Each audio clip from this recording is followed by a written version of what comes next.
What is up, everybody? My name is Mike Brown, aka Review King MB, and I just got done watching the season 9 finale of The Walking Dead. This was entitled The Storm, and after last week's episode where a lot of people died, their heads on pikes, I had to talk about this finale. I wanted to talk about the finale. I recently made a video about how The Walking Dead, what went wrong, talking about my issues with the show, why I think the show has fallen to a low. I do agree that this season has been a big step up. I think season 9 has been great overall. Sure, the departure of Rick Grimes has sucked, but I think the show has been able to find a good pace. We now have villains that are scary and that are intimidating. The Whisperers and Alpha is a force to be reckoned with, especially after last week. And we've turned some characters who before were unlikable and have done interesting things with them. So this season, yes, the turnaround has been there.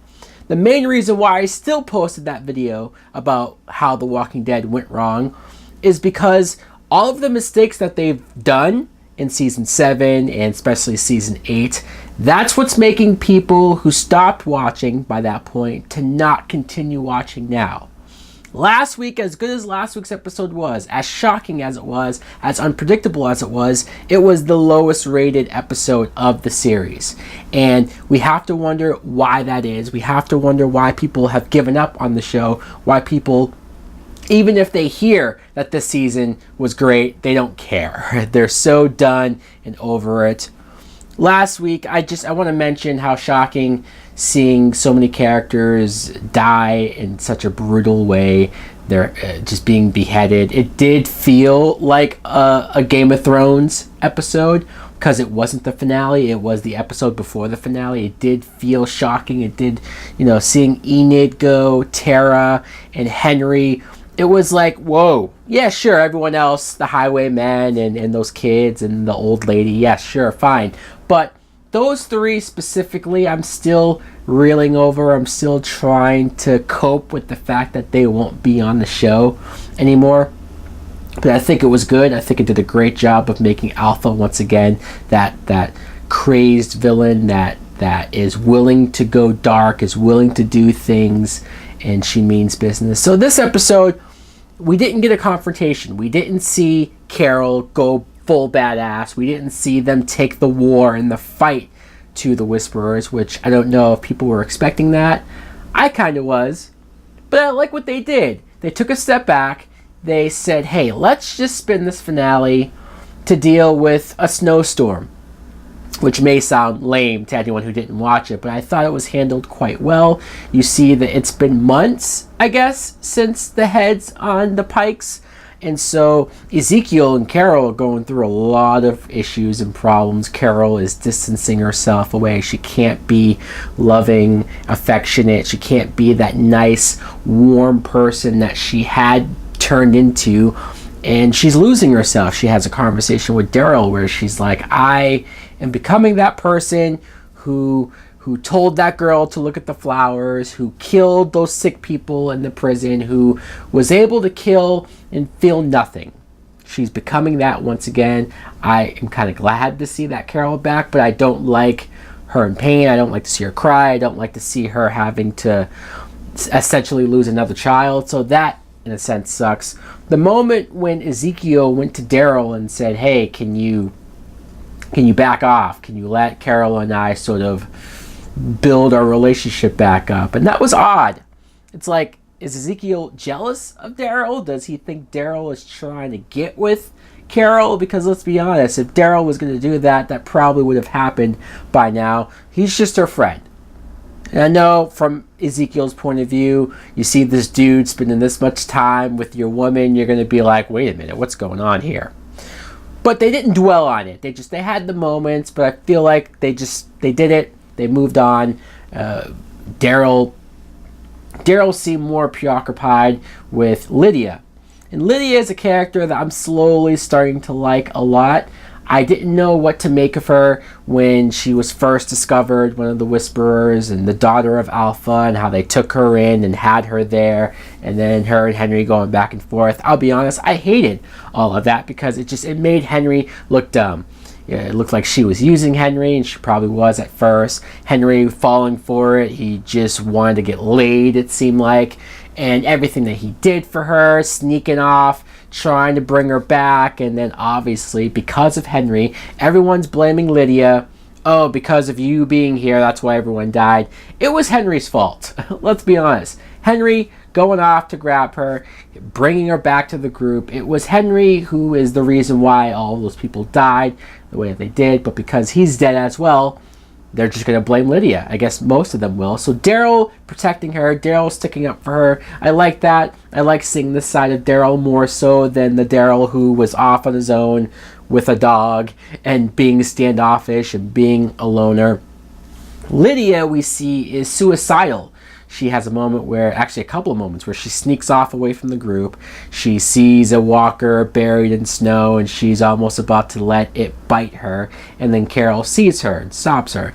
Later on, similar deal. Carol follows her out, and this time Lydia almost begs Carol to kill her. Kill her, let her pay for Henry's death and everyone else's death, and that she wants this. And I like that Carol didn't do it. I like that these two had this moment because I think it was important for Carol to not stoop to that no feeling mode and to actually save somebody who needed saving the most. I think that will help bring Carol back. And I think Lydia needed that. She needed somebody else besides Daryl to be there for her, to tell her she's going to be okay, to tell her she's not weak. And I hope that this will be Carol being a mother figure for Lydia. I think it will be good for both of them. I think Carol needs another child to take in and take care of because she's lost two of them. So hopefully they don't make her lose a third. And let me talk about Negan, because Negan, I mentioned in my video how much I didn't care for Negan. Obviously at first he was a villain and he was diabolical and he was evil, so you're not supposed to like him, right? But over time he got stale, over time he got played out, and over time I just was done with him. And they kept him alive, they kept him locked up, and they were doing this redemption arc that I never bought into. This was the first episode where I thought, I think I like Negan. Maybe it's Jeffrey Dean Morgan being so charismatic and being so likable just as an actor, and I think now he's a lot more human, so he's ditched that Neganisms that I was annoyed with, those mannerisms and the lean and just all those things that were goofy and gimmicky for the character. Now you're seeing him as a person. Now you're seeing him save Judith and stuff like that in the conversation he has with Michonne, where even Michonne was like, do you really care about everyone else in the group? And he does seem like he's turning around, and I almost can't believe I'm saying this, but I'm starting to like the guy. I'm starting to like the character. I'm starting to like him being part of the group. Let's see if that continues. Let's see if they can keep me with a reformed Negan. And the winter situation, the winter storm. I should mention this because we have not seen winter at all on this show. I remember going into season 3, they mentioned that they went through a winter. They mentioned that there was a bad snowstorm and we had to live through it, but we survived. And my friend and I looked at each other and thought, why didn't we see any of that? Why are you just telling us about a snowstorm? Why aren't we seeing the group survive in the storm, see what it's like with walkers in the snow? They just skipped over it. Obviously, for whatever reason, they maybe budget-wise or they're just for whatever reason they skipped the winter every single time. This time we got to see it, and I liked it. It was different. It was a change of conditions. It was more about combating the storm, fighting Mother Nature, fighting just natural disasters out there, more so than the walkers. There was some nice moments of walkers in snow, especially when they were trying to cross the lake and there was walkers buried in the snow coming out from the ground, and like that was just a cool thing, something you haven't seen before. Walkers frozen and not moving, and then their heads just shattering if you hit them. just cool stuff. It was a nice, fresh thing to see, and somehow the show is able to do fresh and new things with walkers. I have the question of, have they never dealt with a snowstorm that was this bad? Because it makes you think, well, how did they survive every other storm? How did they survive every other thing? How are the walkers surviving snow conditions each and every single year? Wouldn't they all freeze and break apart eventually? Maybe, maybe not. And maybe this just was the worst winter that they've ever had, ever, because the conditions seem bad. Even the group at Alexandria was struggling to go from house to house and deal with the heater. I do love that Negan calls the doctor Baby Daddy. That had me laughing so very hard, and how he was cracking jokes over the four people who are in love with Rosita, and just that awkward situation going on. I'm glad somebody's saying it, and maybe that's another thing that I'm like, yeah, I like Negan because he's saying what everyone else is thinking. It's such a weird situation. And we see Alpha at the end, and her and Beta, he's telling her how she's going to be stronger and blah, blah, blah. She needs to be stronger because of what's to come. They're clearly setting up the fact that we will continue with the Whisperers next season. Alpha will still be the main villain next season. I'm okay with that. They didn't really explain where they were, though, during the snowstorm. Like, did they leave? He did say it was nice to spend time away, so I guess they left. But where did they go? Where, like, they don't have their own warehouse or safe house. They don't have anywhere where they could have stayed warm and been safe. So maybe it was just a throwaway of like, oh yeah, they were gone. That's why the group didn't encounter them when they had to go through their territory. But they will be here next season. The last thing that we saw was the radio call.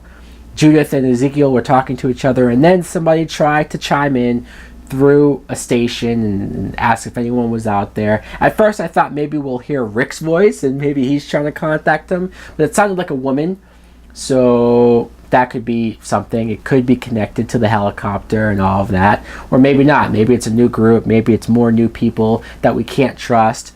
Oh joy! Anyways, guys, I did enjoy this episode. It wasn't as shocking or as impactful as last week, but what could be? Let me know in the comments below. What did you think of the finale? Did you think it held up? Did the snowstorm live up to what you've probably been wanting? Do you think this season 9 overall has been good? Are you interested in a season 10? The 10 years we're going towards. Do you care? Are you checked out? Have you stopped watching this a long time ago? Thanks for watching. Like, comment, subscribe. Later! Swimming in beers, I've been through it all, let me trickle a tear. In case you didn't know, I was living sarcastic. A motherfucking monster, something Jurassic. Had to wrap the whole entire bed in plastic. Smoking and scared, switchy fucking with raptors. Killing and a drilling, and I'm sipping on the 4-0. Listen by a whole entire motherfucking torso. Oh, what a rush, sniffing some more blow. Let the bitch bleed, and I'm making a porno. I'ma keep it going a few times, or I'll pass out. Wake up